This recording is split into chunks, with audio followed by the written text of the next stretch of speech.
आज हम आए हैं कुसुम गर्ग जी के यहाँ पर। आइए उनसे आपकी बात करवाते हैं। जी मैम, नमस्कार।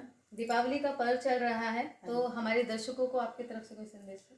देखिए, दीपावली पर्व को हम केवल दीपावली नाम से ना जाने, ये शारदीय नव संश्रेष्टि भी कहलाता है।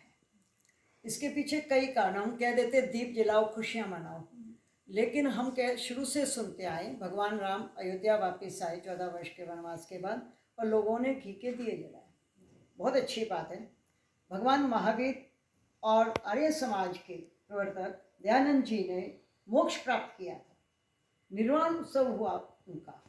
फिर सिखों के छठे गुरु हरगोविंद जी औरंगजेब की दास्ता से, कारागार से मुक्त हुए थे।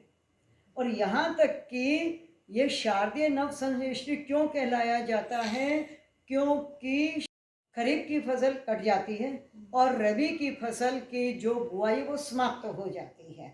इसलिए हम देखते हैं ना कि दिवाली पर खील का पूजन करते हैं, क्योंकि वो धान से खील बनती है। तो इसलिए हमें ये दीपावली, केवल दीपावली शब्द हम ना लेके यदि हम इस तरह का शब्द लें तो ज़्यादा उचित होगा। दूसरी बात, दीपावली का जो त्यौहार है यह केवल हमारी भारतीय संस्कृति और उसकी समृद्धि का ही त्यौहार नहीं है, अपितु समरसता का भी त्यौहार है ये। इसमें हम सबको गले भी लगाते हैं, खुशियाँ बांटते हैं। साथ साथ यदि देश को समृद्ध हमने देखना है, हमेशा जैसे हम पुरातन काल से देखते आए हैं, तो अपने देश की नींव क्या है? मजदूर और किसान। मजदूरों के घरों में भी दीप जले, वहाँ भी खुशियाँ फुलझड़ियों से, अनारों से सारा वातावरण चकाचौंध हो जाए, वो भी करें। एक बेटा मजदूर का इंतजार करता है, मेरा पिता मजदूरी करके आएगा और मेरे लिए मिठाई या पटाखे या आतिशबाजी लेकर आएगा, तब मैं दिवाली मनाऊंगा। क्या हम समाज के लोगों ने कभी ऐसा सोचा कि धनाढ्य वर्ग में तो दीपावली बड़ी जगमगाहट हो रही है, खुशी से हो रही है, इन मजदूरों के घर में भी दीपावली का त्यौहार मनाया जाए?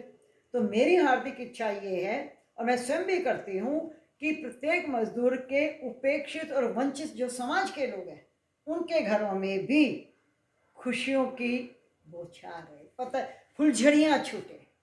उनको हम चाहे थोड़ा सा मीठा लड्डू खिला के आए, खिलाएं, उनका भी त्यौहार है। वो हमारे समाज का एक वर्ग है, जब वो किसी कारण वंचित हो गया हो, लेकिन उसको वंचित ना, जब तक हमारे अंदर समरसता, सहिष्णुता, करुणा, दया, प्रेम नहीं आएगा, तब तक इस तरह के पर्व मनाने का मुझे नहीं लगता कोई औचित्य है।